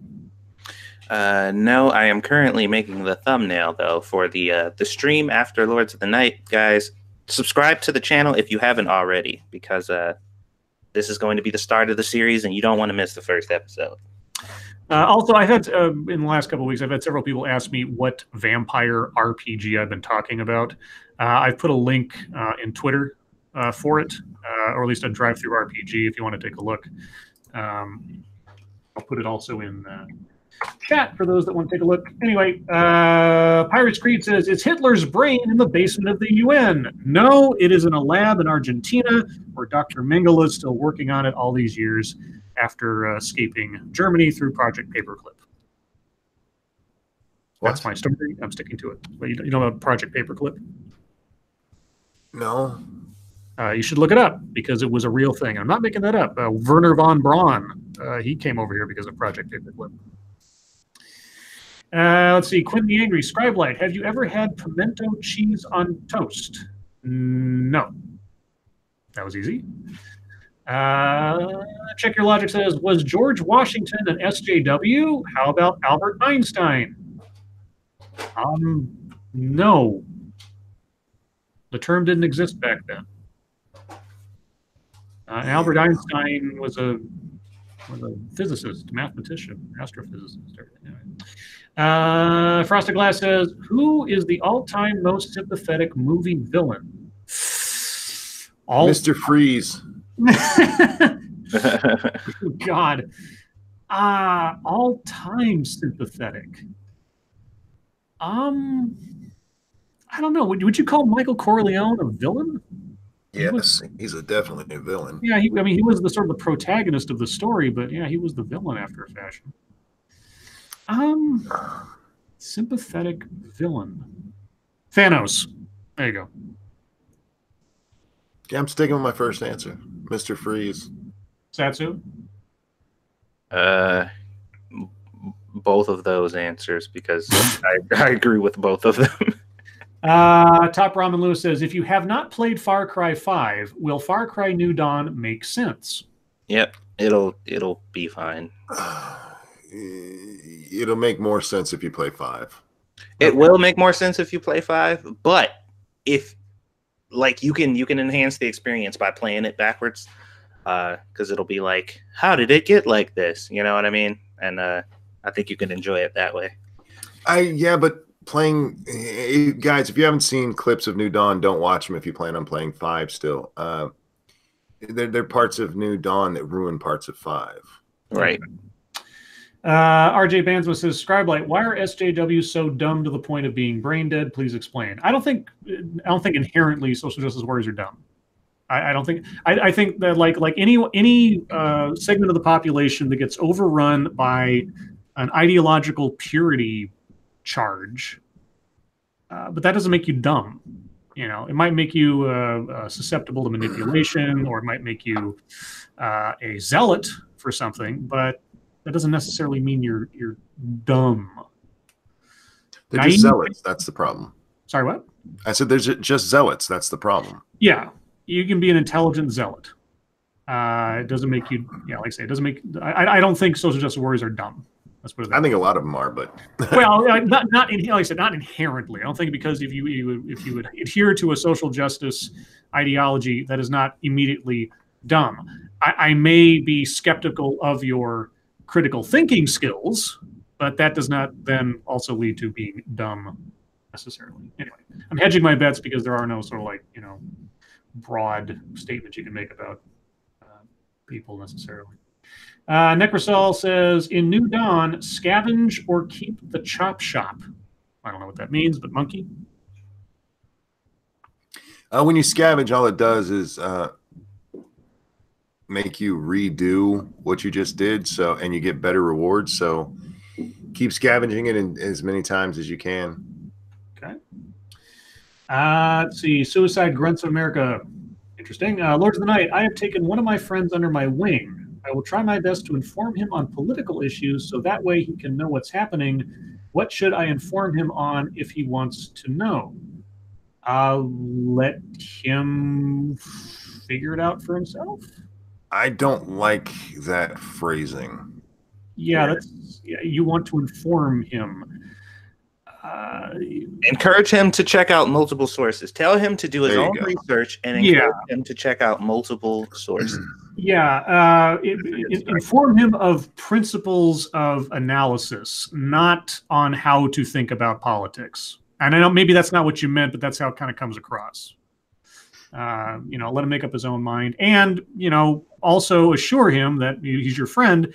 That even if you disagree on some political issue, that does not mean an end to the friendship. That's another thing we have to cultivate more amongst ourselves, is that disagreement does not immediately equate to vilification, or should not, I should say.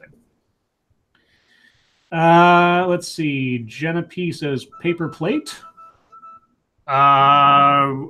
If I have some, sure.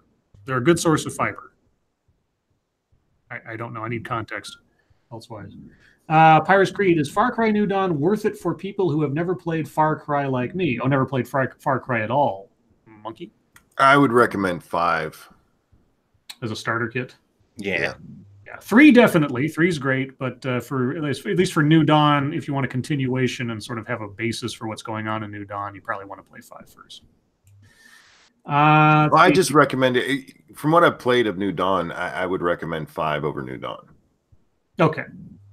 Robin Lewis, says Project Paperclip, the FBI operation to bring in Nazi scientists. I don't know if was it the FBI. I know it was the U.S. government, but yeah, they did recruit scientists who had been affiliated with the Nazi regime to bring their scientific progress over to America after the war in exchange for, not being prosecuted, basically. And that's where Werner von Braun brought us all of his rocket developments that helped send us to the moon eventually, honestly. So thank you, Diesel Dave. Dr. Claw. Dr. Claw is the most sympathetic villain? Really? Gadget. It's the best I can do without totally blowing out my voice. Let's see. Oh, and thank you, Ethan's Long. Frankenstein's monster. You know what? That is a good answer. Frankenstein's monster, at least the original sort of incarnation, is a good answer. Let's see. Quinn the Angry. Scribe, have you ever tried to summon Satan? I've listened to rock and roll, yes. I've done it backwards even. Ha! All right. Cynical Lindsay. Satsu, what are your thoughts on the Ghost Survivors DLC? What is your favorite of the 3? I think it's fine for what it is. They're definitely a lot shorter than I expected, and they're kind of matter of fact, but they're enjoyable. I appreciate the fact that they put them in there. My favorite one, probably Kendo's, the gun shop dude or whatever. I just like the guns and stuff that they give them. They're all kind of the same, though. I mean, they have different enemies and stuff like that. No, you know what? Scratch that. My favorite one is the last one, the one you unlock after you beat the first 3, the kind of survival mode where you're stuck in that tiny gas station and zombies are coming in waves in each door, and you have to kill them off. That's probably my favorite one, to be honest, because it changes the game completely. St. Cloud asks, Scribe, how and when did you discover you were into bondage? That is a very, very long story, and maybe I'll tell it again sometime, but it would take far too long and take time away from people in chat. So I'm going to table that one for the time being.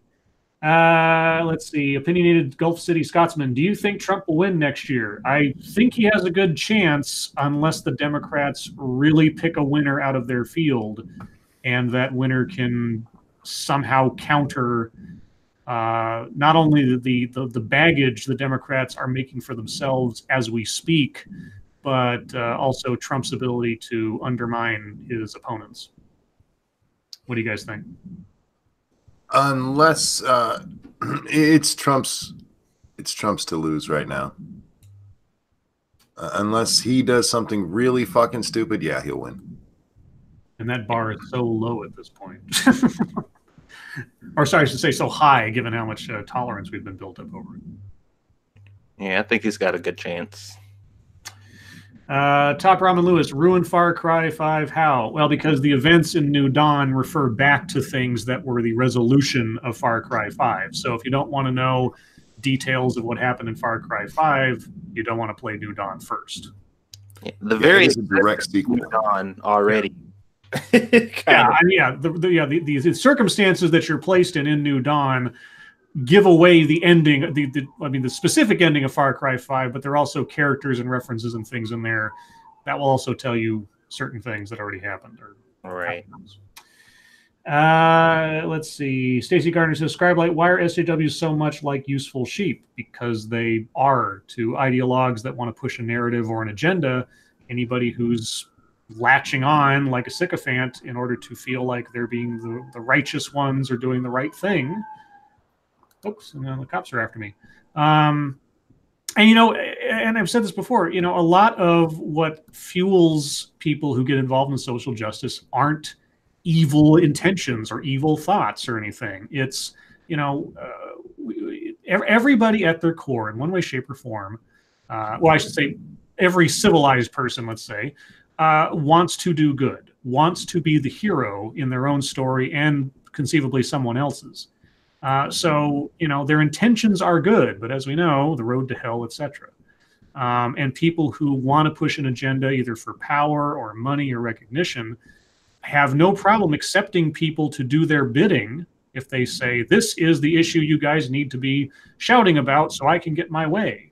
And if you frame it in such a way that it is a righteous thing or virtuous thing, you're helping the downtrodden or whatever, people will go after it. That's, pretty much how cults work too. So, yeah, that's why. Let's see. Thank you. I'm scrolling up, guys. So I'm almost said thank you, Diesel Dave, for something I almost read before, but he's posted something else, and it says, "Tell him to watch Lords of the Night." Assuming you're talking about back when we were talking about how to advise your friend politically. Sure. Yeah, we're educational here, I think. Chadwick Dupree, what is your favorite monster out of the Monsterverse? Is that a Monster Hunter reference, or are we talking about like the Universal Studios monsters? I don't know. I think they're just saying in general, like Hollywood. All monsters. I think the Predator was probably one of the best established monsters of my generation. Him and Freddy Krueger, probably. For me, as an overall, it's probably zombies, just in general. Like, I don't know what it is about zombies, but I've always been fascinated to it, and anything that has it, I'm immediately drawn to. So. Monkey. Oh God, probably vampires. Yeah, there you go. I do like this. Was just tweeted at me. What's that? Breaking. Chicago PD says no charges for 2 people of interest in Jussie Smollett case. Really? PD says it's because of, quote, new evidence they learned in interrogations. The 2 men have been released after 48 hours in custody and were not charged. What's the source on that? This is Rafer Wiggle. No, I mean the news source. That's where it came from. Oh. Him. Rafer Wiggle? He's an Emmy award-winning anchor from Chicago 32. Oh. Okay. Mule 1066, thank you. Iron Man and Iceman are in a movie. Iceman is gay. Name it. Bless you. Iron Man and Iceman are in a movie. Iceman is gay. Name it. I don't know. Gay Iceman. Is there some kind of like porn parody or something? I don't know. Unless you're talking about Top Gun. Was there a pilot named Iron Man? Let's see. I don't know. Yeah. Quinn the Angry Scribe watched Tombstone a few days ago. Good movie. Gonna watch Wyatt Earp next. If you want to. I mean, Wyatt Earp is not a bad movie, but it is a slow movie. It's not as fun as Tombstone for sure. Yes, if you were gonna watch Wyatt Earp, you should have watched it first. Yeah. Full of Malarkey. Are any of you going to watch Alita Battle Angel? I recommend it. Just don't buy the popcorn. It's too expensive. I don't have any plans to. No. I will eventually. It'll come out on something and I'll watch it. Backscan. Satsu, what's the worst zombie movie you've ever seen? The worst zombie movie I've ever seen. Passion of the Christ. House of the Dead by Uwe Boll. That was bad. Oh, Mule 1066, Kiss Kiss Bang Bang. I see what you did there. Okay, yes. Val Kilmer and Robert Downey Jr. are both in that movie. Yes. And Kiss Kiss Bang Bang is an excellent movie, by the way. Anybody who hasn't seen it, I highly recommend it. But Satsu, worst zombie movie? Shit.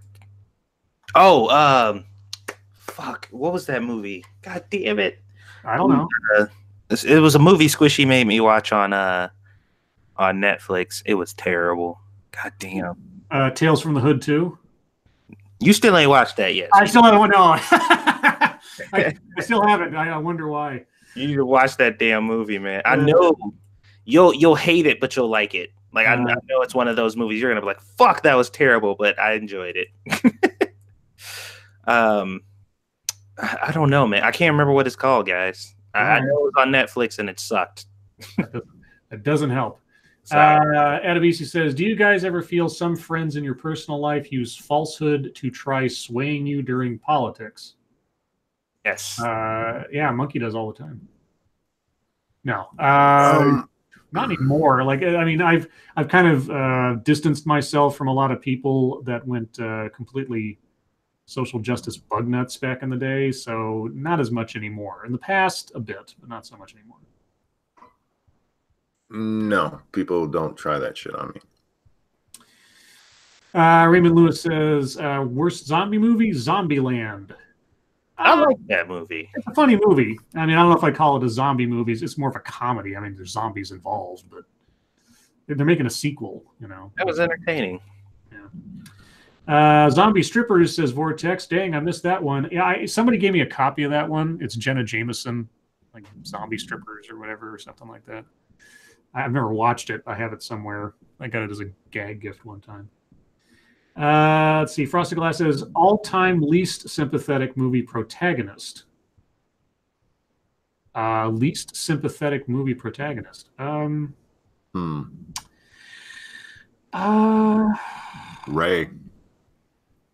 Yeah. In Star Wars.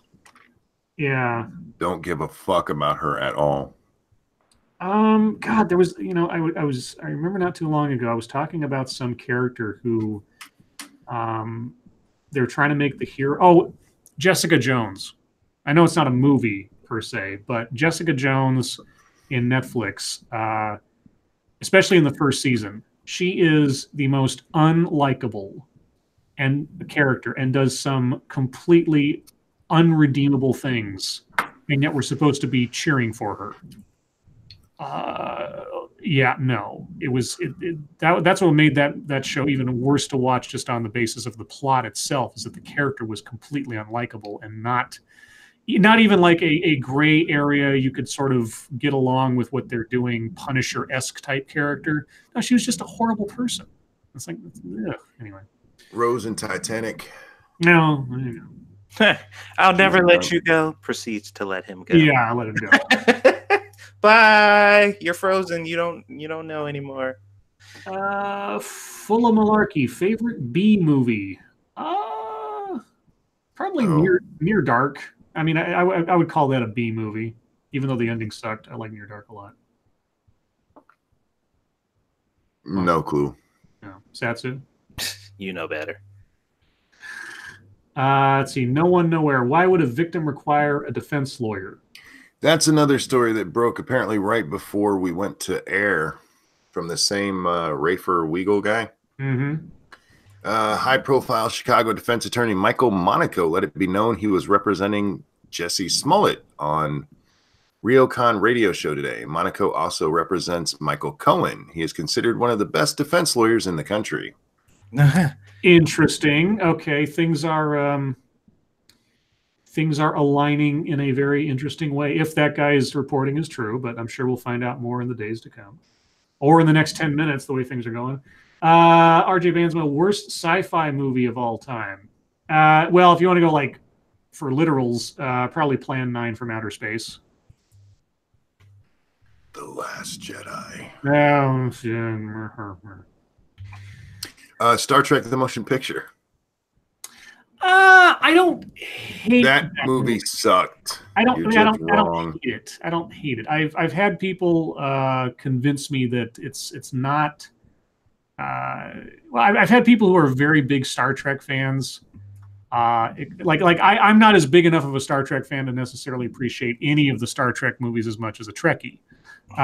So somebody, I think it was Red Letter Media, might have been, who talked about the first Star Trek movie and put a shine on it that wasn't there before. It doesn't make it great. It doesn't. I mean, it's very slow. It's not.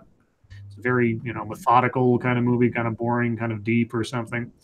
I don't hate it though. It's excessively long. It could have been made. It could have been a 3-minute movie. But they were so enamored with their ability to show space and the Enterprise flying through space, and then V'ger coming through, and the plot was dumb as fuck. It was just so bad. I always like the concept of V'ger. I always like that idea of it. I don't know. It wasn't executed as well as it could have been. No, execution. That movie just blew chunks. Let's see. Random American says Star Trek: The Motion Picture was an episode stretched to movie length. That's kind of how I had it explained to me by people who are real big Star Trek fans. So it was the opening sequence of an episode stretched to movie length. Suicide Grunts of America, Scribe, thoughts on The Room. Oh, you mean the game I got off of Steam? It's great. Talking about the Tommy Wiseau movie, it's terrible in a hilarious way. I don't know that I could say anything about The Room that hasn't already been said at length by much more eloquent people than myself. So let's see.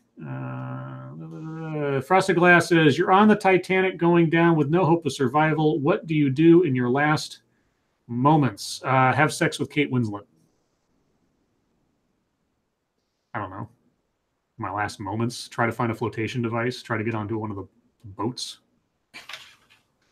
Oh wait, I have no hope for survival. Yeah. Shoot myself. If I have no hope of survival, do I know that?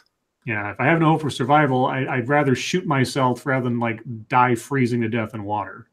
Put it that way. Data Wasteland, The Adventures of Pluto Nash. That is probably the worst sci-fi movie. I'll give you that. That is probably the worst. I've actually seen The Adventures of Pluto Nash. I hate to say it. I forget exactly what context I was watching. I didn't pay for it. I think it was either on cable or I was stuck on a plane where it was playing or something. It was bad. Really bad. Let's see. Quinn the Angry Scribe, would you rather be RoboCop or a Terminator? Probably a Terminator, because if I was RoboCop, I would have had to have been shotgunned to death first. Terminator, I was just a robot. So, be a Terminator. If I have the choice. Let's see. Quinn the Angry Scribe, have you ever considered doing gaming streams? Well, that's what I'm mulling over now. Are you talking about like video game streams? No, I'm not so enthusiastic of a game player or someone who would probably be able to keep commentary going to make it interesting for people. I may at some point find a game that I end up streaming with Monkey and Satsu. I mean, Satsu and I did Fallout 76 for a while until that completely died out. But my doing some myself, not really my style. And if I did, I'd set up a completely different channel to do it on, not my main channel. If we're talking about like tabletop role-playing games, that's what I'm mulling over right now. Pirates Creed says, Satsu, have you watched Overlord? Nope. I'm working on it still. Cypher, Scribe Light, have you seen the 13th Floor? If so, thoughts? I've seen the 13th Floor. I like most of it. I liked some of the concepts in it and some of the acting. Vincent D'Onofrio was, creepy as always. It got a little overwrought. Like it's something that would have made a great sort of like half-hour Twilight Zone episode or something. As a movie, it really, it kind of loses its momentum after the first half or so. It didn't do well when it did because it came out around the same time as The Matrix, and there's a lot of similarities in plot to The Matrix, or at least concepts, which The Matrix did better and more entertainingly. So, yeah. You guys seen the 13th Floor? Nope. Okay. It's okay. Thank you, Ethan Long. Least sympathetic protagonist, Aang from the live-action Avatar movie. I never watched it. Oh, God. Never watched it. Oh, man, yeah. That motherfucker was he was a brick. Cynical Lindsay, what is the best Star Trek movie? People say Wrath of Khan often. I like Star Trek 4. Voyage Home, yep. Voyage Home. I mean, it got the Star Trek stuff, and it also was fun. That was a really fun movie. I've heard other people say The Undiscovered Country is a good one. And as a Star Trek sort of drama thing, I think it's probably the best one. Though I have a guilty pleasure for the Final Frontier or whatever, where the search for God, where they go. Yeah, it was 5. Yeah, the center of the universe. Yeah, I have a guilty pleasure for that one just because it's so goofy, especially the ending. And they worked in that. So the entity at the center of the universe. Do you know in the I guess expanded canon? Do you know who put that guy there? The Q continuum. Oh, okay. Apparently, like either Q, the actual character Q, or one of them, found this creature who was on par with them for power. And they found it so interesting because they'd never found anybody who matched them or whatever. So they brought that creature, that entity or whatever, over into either our universe or our galaxy or whatever the hell it is. And but he went rogue. And so in order to, they couldn't kill him, so they banished him to that place. And all of the fields around it and everything, that was his prison. And that's what he was there for. Now, of course, how a couple of photon torpedoes could kill it, I don't know if that's the theory, but anyway, that was the expanded canon, apparently. Let's see. Full of Malarkey, have any of you seen Poultrygeist? I know of it, haven't seen it. That's a trauma flick. No, I haven't seen it. Stargazer Nut says, reminder, be sure to watch Ranting Monkey and Satsu play Far Cry New Dawn after this stream on 2 Cents Plus, and the link is there in the chat. Mono Winter, Lords of the Night, is it illegal to make a gun completely from scratch in the U.S.? No, it's not. That's where the whole 3D printing controversy is coming over. You can make your own gun. It's not illegal. I know that there's some laws regulating some things about making your own guns. Like if you're manufacturing them en masse, that might be a problem. But it's just like a hobby thing? I don't believe so.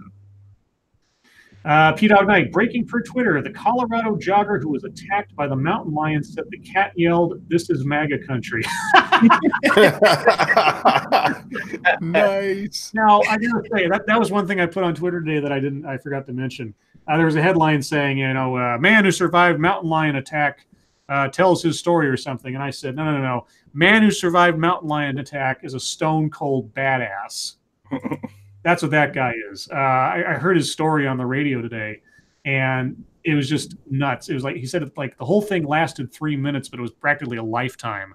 And the thing had its jaws around his wrist or whatever, but he had his foot on its throat, and it didn't let go of his wrist until it was dead.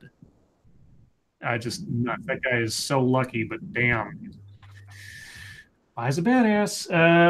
Let's see. Ebony Williams, Satsu, have you seen Steins Gate Zero? No. Okay.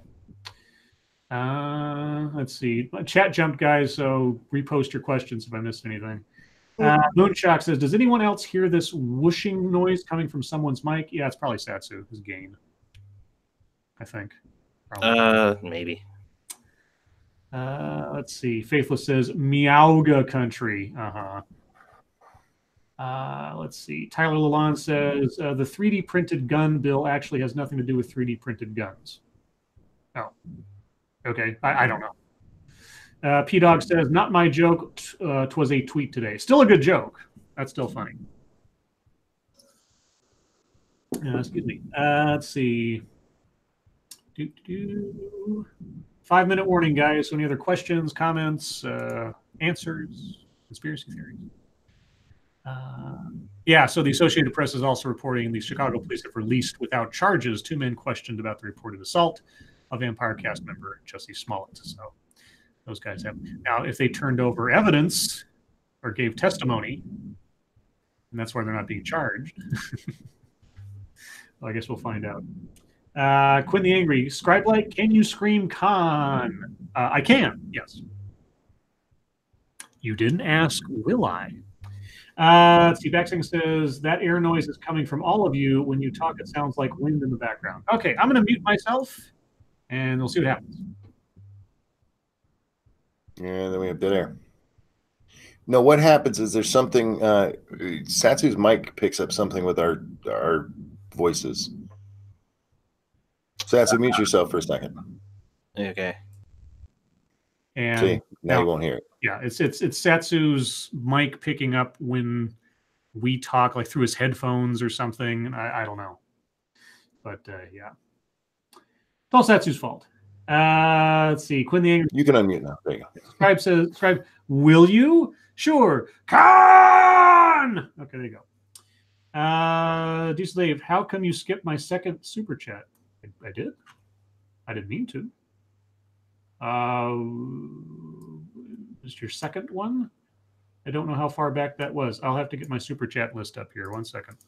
Somebody else read some questions for a second. Sure. While you're doing that, I'll lean forward here. Hang on. Oh, I have a giant spider on the ceiling of my closet. Can one of you come kill it for me? Leave that damn spider alone. He ain't do nothing to you.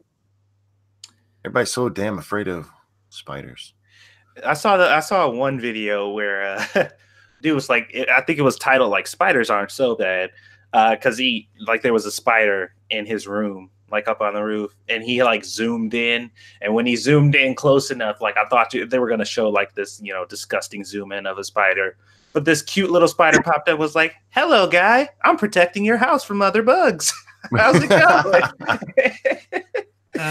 Diesel, I did read your second one. Well, fuck, I've missed half the show. I did say that back then. Unless there's a different one that I'm not seeing or something. That's the second one you posted. Yeah, I don't know. Because you read the Tell Them to Watch Lords of Night. You read Dr. Claw. Yeah. So yeah. I don't know. You don't have to do another super chat. Just tell us which one it was. Yeah. Let's see. Suicide Grunts America. Scribe like most anticipated movie of 2019. Endgame. Avengers Endgame. Endgame, definitely. Yeah. It's literally the only movie I know that's coming out. Yeah. Not Captain Marvel, not by a country mile, but even though that comes out first. The only way I'd really, really want to see Captain Marvel is if in the middle of it, she rips off all of her clothes and starts playing with herself. Yeah, you're not going to see Captain Marvel then. Let's see. Ethan Long, any thoughts on the Rise of the Shield Hero manga anime and the supposed controversy around it? That's a lot of questions. Real quick. Thank you, Diesel Dave. I'm drunk. I probably missed it. It's okay. I'm 95% sure that I read it. I remember reading it when you posted it. So if it got lost in the ether somewhere, it's okay. But thank you so much.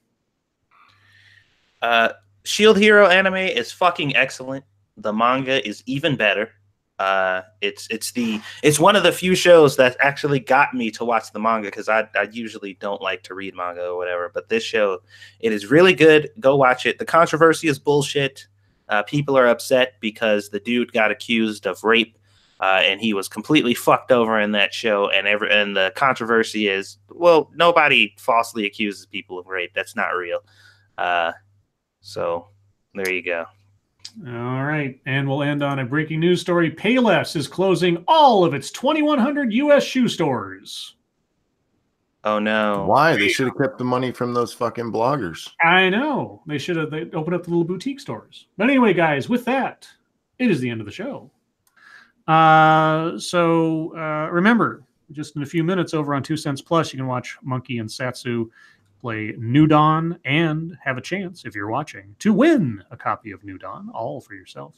Mm-hmm. As always, remember that tomorrow night we'll be on Monkey's channel per usual, and our scheduled guest is Jack the motherfucking Cochran. Indeed. But other than that, guys, chat, thank you so much for joining us tonight, as you always do. You guys are honestly the best audience anyone could ask for. Moderators, thank you for keeping an eye on things, even though our chat audience is the best behaved in the world, in relative terms. And everyone who donated, I as always, I don't know what to say. I'm flabbergasted. I think that word came across sometime in the stories time. I'm flabbergasted by your generosity, and I really appreciate it. Thank you so much. But with that, Monkey, Satsu, thank you for joining me as always. Indeed. Pleasure. And everyone, your lives make us sad, and we will see you tomorrow. Bye, guys. Bye, everybody. Okay, Barry White. Welcome Somebody to asked the earlier. side of the pillow. Somebody asked earlier if I was sure I wasn't black. I'm pretty fucking sure. Are you sure? All right, let's see. That or I'm colorblind. Oh, don't tell Don Lemon. So I am opening up, as per usual, my copy of Screw the Roses, Send Me the Thorns, the romance and sexual sorcery of sadomasochism. Opening up to the random page, and today's secret word actually makes more sense as a very short phrase. So today's secret phrase is dark skies. Oh. I know, isn't that enigmatic?